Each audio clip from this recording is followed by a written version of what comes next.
Hello, everybody. It's me again, Ed Carbazel for MMAnews.com. You can follow me on Twitter at Carbazel. And this is Sunday submission after UFC 255. I think this is number 21 now. If you like what we're doing here at MMAnews.com, this video always lives at the MMA News YouTube channel. Please like and subscribe. Click the bell notification for fresh new content. This week we've got interviews with Zionan Yan, Chaos Williams, who picked up that awesome knockout week before last weekend, and I have one coming soon with Bobby Nash, one of the welterweights that advanced in the welterweight tournament at XFC 43 that I've been talking about. It's the promotion that is on NBC Sports now, new to NBC Sports, but not new to MMA, but being rebranded. And I think we're going to see big things from them in the future. But that's not what you're here for, right? MMAnews.com with our heavy UFC content. So we're here to talk about UFC 255. We'll start with that. A lot of stuff happened this week, though. I mean, we got to look back at, between another, I mean, it looks like with what's going on with COVID and everything, we all know MMA has been going strong. So Thursday we had Bellator 253. There was a bunch of MMA on Friday night. If you have a Fight Pass account and like to watch the regional stuff, both LFA and I forget the number. I believe it was LFA 95 and Invicta FC 43. Happened with some notable fighters there that I'll mention briefly at the end of this. And then, obviously UFC 255 was yesterday. So we'll work our way back from Saturday to Thursday so we can get the UFC out of the way.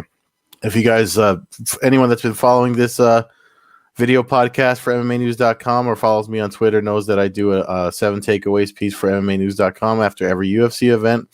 So today we're going to do 7 takeaways from UFC 255, and then, we'll backtrack to the other stuff.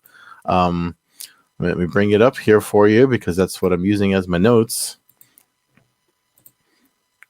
Here we are. UFC. There he goes. The God of War himself, Davison Figueiredo. 7 takeaways from UFC 255 from MMAnews.com. Let me change this so you can sort of see it. Again, that's there, and the full results of the event are there. Excuse me, if you happen to miss any of the fights, was definitely under the radar card. If you look back at it, the way that it went down, one of the things that stood out to me was Jesus. Hold on, let me stop this here. Every time I share that screen, it's a very busy screen, so I'm going to stop sharing it. So as not to mess with my stream for y'all. But one of the things that stood out to me, I still have it up for the news, for the notes and stuff, though. But one of the things that stood out was like, and Dana White does that if you don't know how you know thing on his social media accounts, where he looks at all the fights on the card and it's kind of like, it's kind of a good way to gauge like what you might not have been paying attention to because everybody focuses on the Mike Perrys and the main event cards and the Valentina Shevchenkos and any other names on the card. But one thing, so with the media so much promoting all these bigger, more popular names on the card, you there's things that go under the radar. And one of the things that I found, the numbering on the 7 takeaways. Let me take this down. Oh no, I need to keep it up because I have the quotes on here. Joaquin Buckley, who did the 2-touch kick from a month ago, he knocked out Impa Kasangane, and I know I talked about it at length on here. Picked up another knockout. Is that my first takeaway? No. That's the second one on the list here, but Jesus Christ. Got enough ads here, right? he came up and knocked out his opponent in the second round. Jordan Wright, I believe, was his name. Yes, Jordan Wright.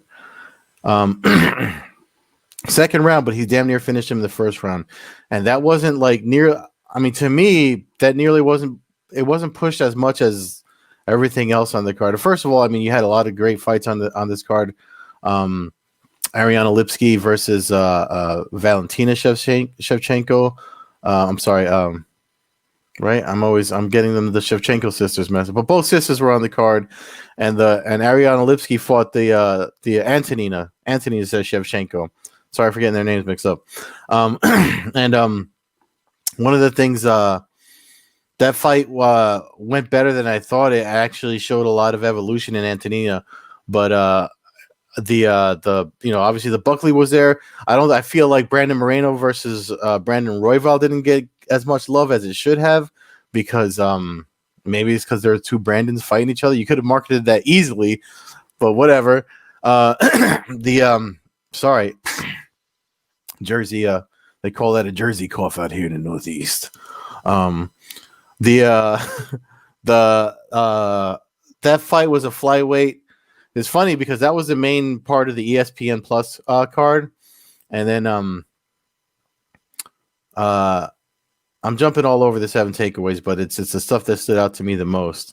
And I feel like that wasn't hyped enough because that was setting out to be the fight of the night for the event. I mean, it could have won the fight of the night accolades.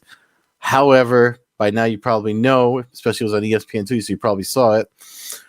Royval dislocated his shoulder towards the end of the first round, but was it turning out to be a banger? I mean, as expected, they went at each other, high paced.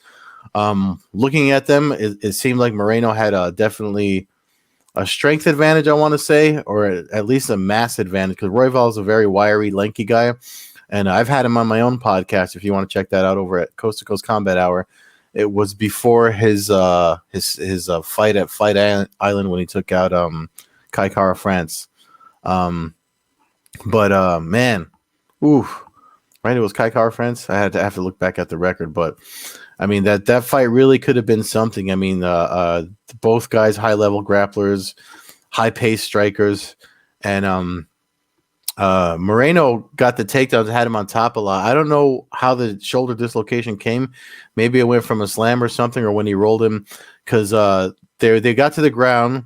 A lot happened. A lot of crazy scrambles on the ground. A lot of sub attempts from both.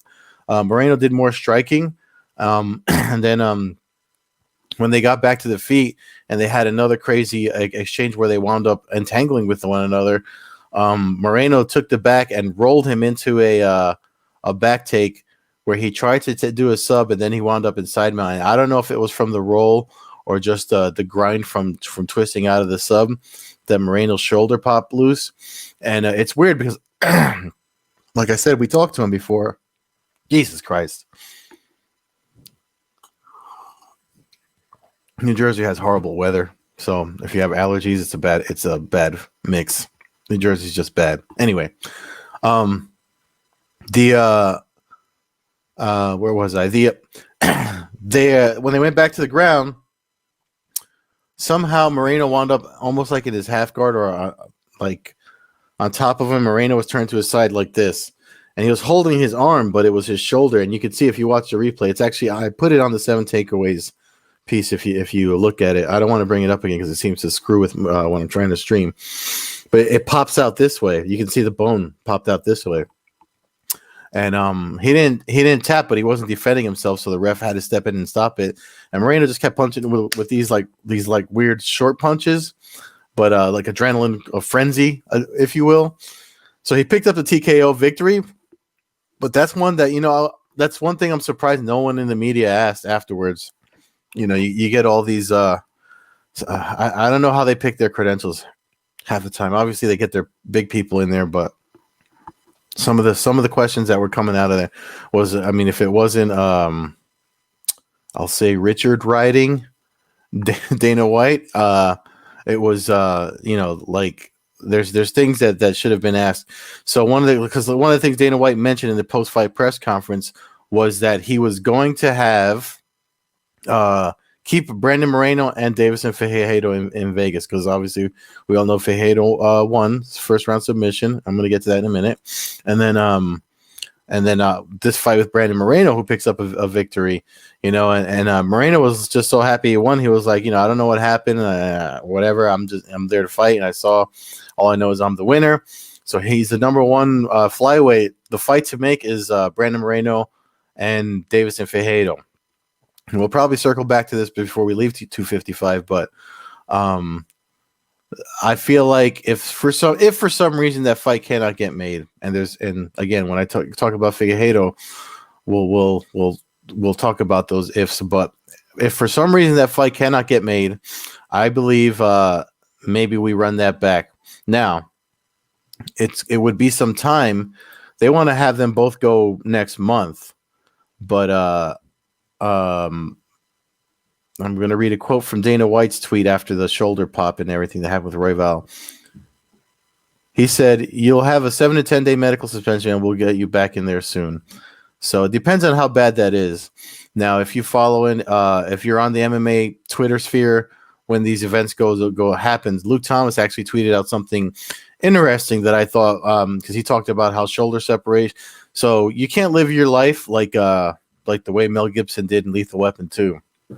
You know how he had the trick with the shoulder that he popped in and out and would gamble for money or getting out of straitjackets and what have you. If this is a thing that Brandon Moreno's been living with and we just never got wise to it. And it's, again, I talked to him before the fight, Island fight, and we talked about his motivations for fighting and stuff like that. And he never really, he's a young guy. You wouldn't think he'd have something like that. So it could have been freak. And we saw his coach pop it right back in, and it's funny because they were like, okay, and then he's ready to go again, minus some shooting pain. But chances are, if something like that happens, if the shoulder keeps popping out, once it pops out, it's probably going to happen again. Usually with dislocations, from what I've seen in people that I know that have had them, and there's you kind of have to anchor that in, especially in combat sports. I remember seeing it happen in boxing. I can't remember who, but dudes throwing punches so hard, and somehow they've swung their own arm out of the socket. So, and especially in a sport where joint manipulation is one of the ways to win, you probably want to have that taken care of. So, it is what it is, but if 7 to 10 day turnaround, I would imagine there's going to be did Dana White say suspension? He said 7 to 10 day medical suspension. I think the standard is 30 though. Usually after a fight, even when fighters win, it's like just a safety thing, especially if they're taking any blows to the head. And a lot happened there, so it might be longer than that. So, but if it is 7 to 10 days, and for some reason they can't do the Moreno Figueiredo thing by keeping them in Vegas, whether it be visa issues, COVID issues, or weight issues, that might be something. That might be an option there to run that back, because I feel like we didn't get robbed because the fight was happening, but I feel like we could have gotten a real fight of the night contender there. And speaking of weight issues, I guess I should get to the first takeaway that I wrote about here on this piece. So Mike Perry versus the scale. Mike Perry versus life in general. What's funny is that,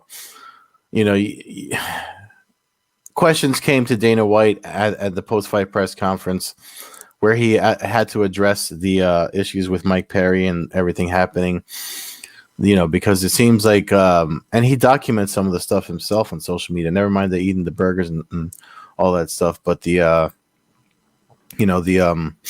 stuff with like altercations. He doesn't document it, but other people put those videos up, like the altercation in the restaurant and other exchanges he's had.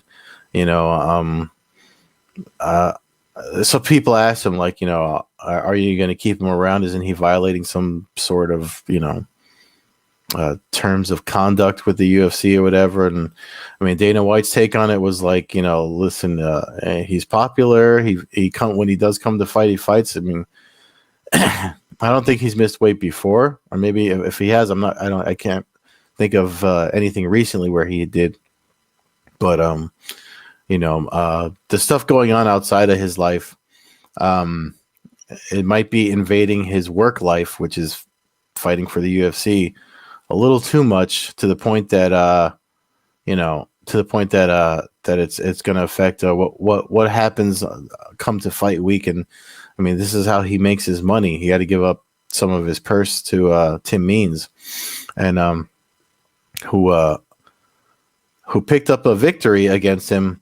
And the thing is, the reason why Dana White's argument for not like really kind of slapping him on the wrist or what have you about everything that's been going on is because he's still, there's only so much you can do when you don't have a coach or an instructor and, pushing you to the limits, because you can't really push yourself. I remember way back in the day, Ken Shamrock, because he was like the Lions Den founder and that whole thing. And when he went to pro wrestling, came back to fighting, he found out and admitted, I thought, I stepped away and the sport evolved, and I didn't because I was doing pro wrestling. And when he came back, he still was out of respect. He was the top dog because of who he is and things like that in the gym. But, when it came to competition, he's losing fights and stuff. So he learned a lesson the hard way that you really can't coach yourself. And I know he's got Lattori and that matters too. Moral support, someone that's, got your back, so to speak, in outside of the fighting, for just keeping you and following your goals and your dreams and stuff like that. That does help in the mental aspect, but for the physical aspect, he got outstruck against Tim Means and picked up a loss. So, but his face, it was really like a striking clinic from Tim Means again in that fight. So you have to wonder how long this is going to last with him in the UFC. I don't know how many fights are left on his contract, but it is what it is. So let's see. We talked about Perry. We talked about Buckley. Caitlin Chukagian seems to be circling the flyweight title. Yeah, I have to admit, I had her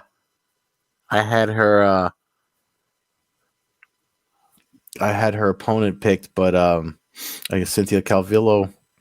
But the rangy striking, and they made note of her having her corner, Mark Henry corner her again. It looks like that's a winning team, so she's definitely someone that's not going to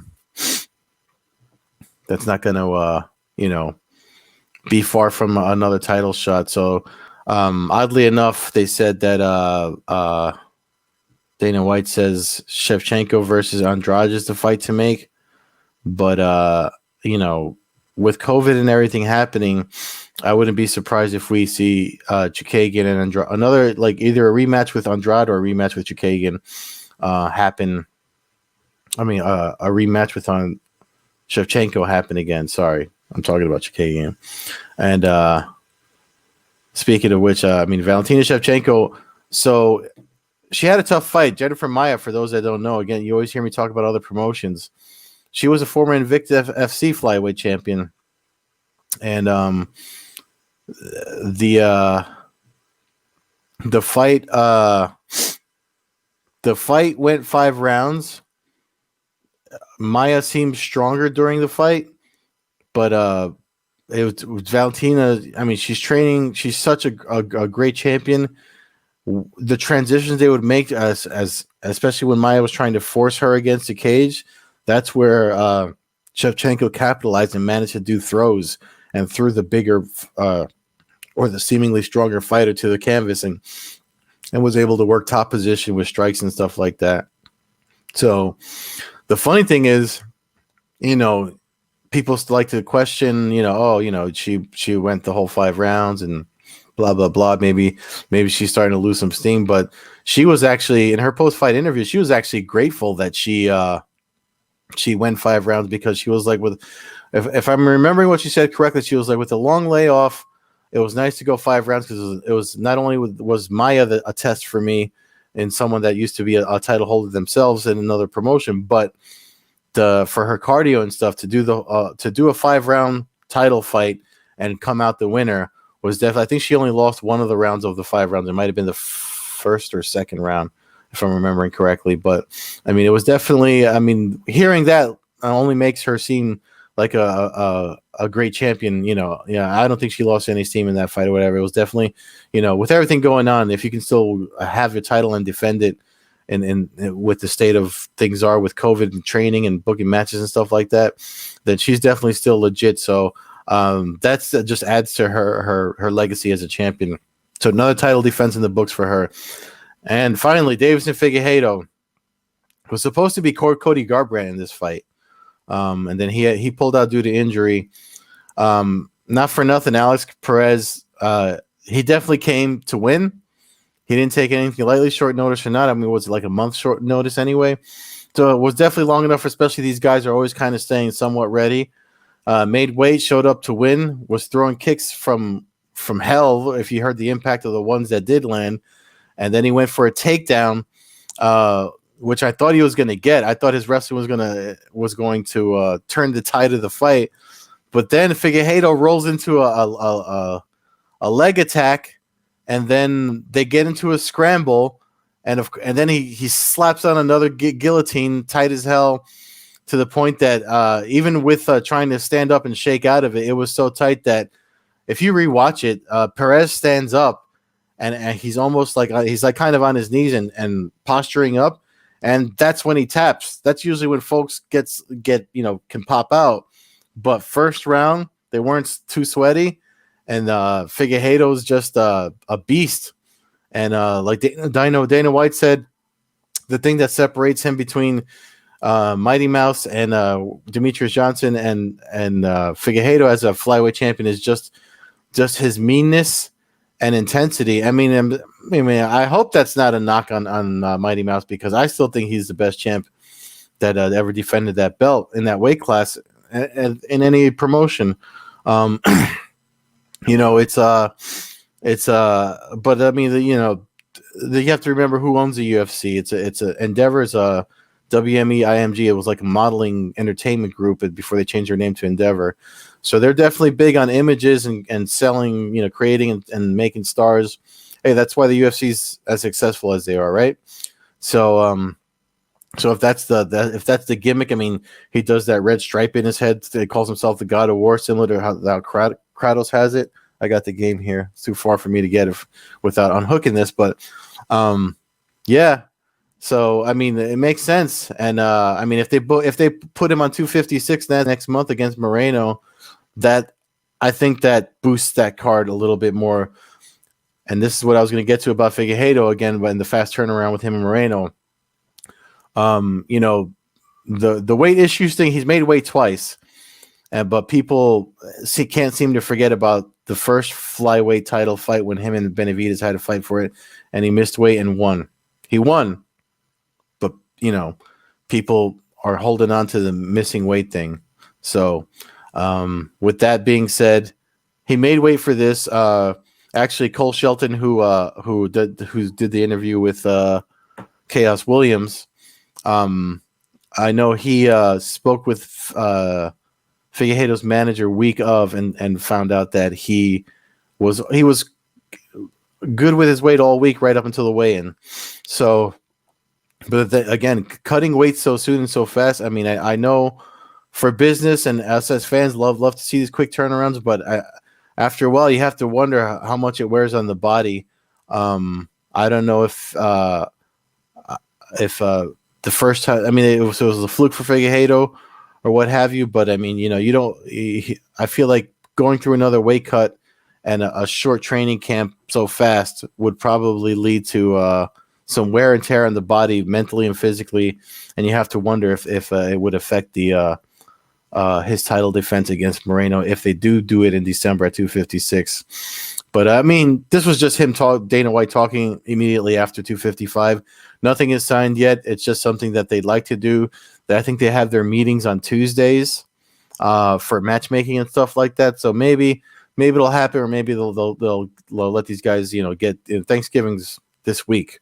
So maybe they'll let these guys get fat and stuff, and then do another camp, 2021. Hopefully when things improve in 2021. So we got about 6 minutes left.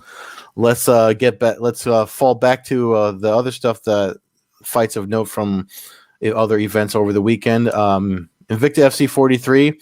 You guys know PFL has been on pause, so they allowed Kayla Harrison to go and fight over there. Again, COVID affected that card. She was the co-main event. They got bumped her up to the main event because of COVID, enhanced COVID protocol, is what they said in their press release. And so this is her first time fighting outside of PFL. And anyone that thought that she was just some gimmick the PFL's throwing out there, because she's coming from judo, she's 7-0 now, or 8-0 now, or she was 7-0 before the fight. I had to check her record again, but she proved in that fight against a seasoned Invicta FC featherweight, because she dropped 10 pounds for this. We have to remember she fights at 155 in the PFL. So she proved, one, now she can go anywhere if she, because she would prefer to fight at 155 and with the PFL, but they ain't doing anything, and she needs to be fighting. You know, if you check her ESPN interview back from March or April, she's willing to walk for the PFL, which is why they had to they kind of had to agree this, because PFL is technically violating their contractual obligations to a lot of their fighters. But so she was able to make the 10 pounds. She looked good, fought good, imposed her judo. She's super critical of herself. She wanted to try to test her hands more, but hey, man, I'm all for impose your martial art on your opponent and then let that other stuff evolve as your fights and camps go on. I mean, she's doing great. You're undefeated. You've proved that you can do featherweight and compete at featherweight. That makes her, if she does, I mean, we don't even know if the PFL's 2021 season is a go, because if they stop this season and we see the news and the COVID numbers popping up and they don't have their own fight bubble, who knows what they're going to do in 2021 and whether or not ESPN wants to keep them around. I mean, you know, ESPN could easily bring over any of these Fight Pass promotions and add them, whatever. They could look at, they're all in business together, so they could say, hey, who else do we have? You know, everyone's got CBS Sports has Bellator, NBC Sports has the Extreme Fighting Championships. The competition out there is picking up, so if anything, they would probably want to add more, and that's just more options for her to go to. The fact that she can go to a weight class that pretty much all other MMA promotions have. So shout out, congratulations to her and her win at Invicta FC 43.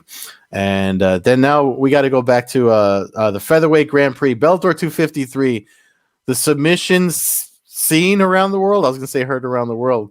But, I mean, man, if you didn't watch that, that's going to be an awesome between the other side of the bracket for the Sanchez and I can't remember. Why am I Pitbull and Sanchez and Pitbull and Sanchez versus face the winner of Bellator 253's main event, who was AJ McKee versus Darren Caldwell. McKee pulled off a submission neck crank or shoulder crank or whatever you want to call it that left the grappling enthusiast like myself going through the encyclopedia of moves to figure out what the hell that was. I posted something on Twitter.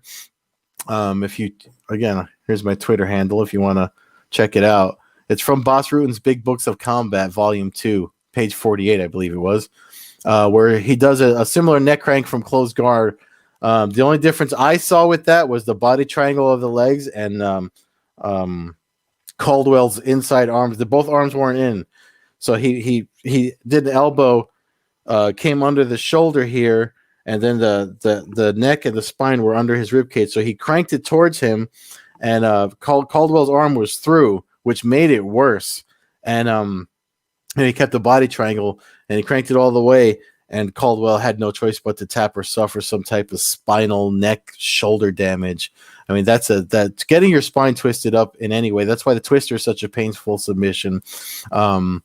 In combat sports and jiu-jitsu, I mean, I think it's banned in competition for IBJJF, or they just recently changed the rules to allow heel hooks and stuff. So I have no idea if they've changed the rules for that, but it's a spinal submission can cause some serious damage if you don't tap. So, I mean, it was the move for Caldwell to make for tapping. And I mean, again, the second generation martial artist in AJ McKee, that dude, 25 years old, as good as he is, been fighting and wrestling and doing some sort of martial arts since he was a kid because of his father, Antonio McKee, brought him into this martial arts world, he said a really interesting quote at the Bellator 253 post-fight press conference. He said, he was talking about Caldwell's wrestling and how he matches up against who he could possibly be fighting on the other side of the bracket for the featherweight Grand Prix. And he was like, they're great. Something about, great wrestling from Caldwell and great jiu-jitsu from so-and-so. But he was like, but I am the mix of all the martial arts. And if that isn't true for the son of someone that fought and that's been fighting in MMA for the first, 26, 27 years that it's been around, or however long you want to call it. And again, that's it from me. That's the podcast for this week, or the Sunday submission for MMAnews.com. Again, make sure you check out MMAnews.com for all the results and